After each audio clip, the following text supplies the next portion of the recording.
నమస్తే welcome to పూరా local news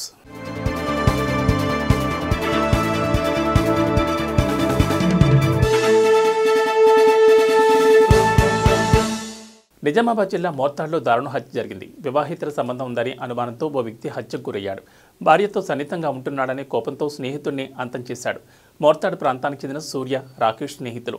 ఇటీవల కొంతకాలంగా తన భార్యతో రాకేష్ చనువుగా ఉండటాన్ని చూసి సూర్య తట్టుకోలేకపోయాడు. ఈ విషయంపై స్నేహితుడు రాకేష్ను పలుమార్లు హెచ్చరించినప్పటికీ ప్రయోజనం లేకపోయేసరికి తీవ్ర ఆగ్రహానికి గురైన సూర్య కత్తితో దాడి చేశాడు. కత్తితో విచక్షణారహితంగా దాడి చేయడంతో రాకేష్ అక్కడికక్కడే మృత్యుపత్పడ్డాడు. స్థానికుల ద్వారా సమాచారం అందుకున్న పోలీసులు ఘటనా స్థలానికి చేరుకుని పరిస్థితిని సమీక్షించారు. అనంతరం హత్యపై కేసు నమోదు చేసుకుని దర్యాప్తు చేస్తున్నారు.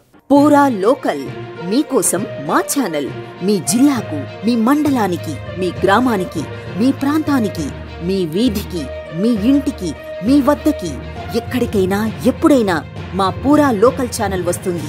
మీరిచ్చే సమాచారాన్ని అందరికీ చేరువయ్యేలా చేస్తుంది. మీ గొంతుకని ప్రతి ఒక్కరికి వినిపిస్తుంది. మీకు ఎల్లప్పుడూ అందుబాటులో ఉంటుంది మా పూరా local. Your choice for local voice. పూరా లోకల్. థ్యాంక్స్ ఫర్ వాచింగ్ పూరా local news, your choice for local voice.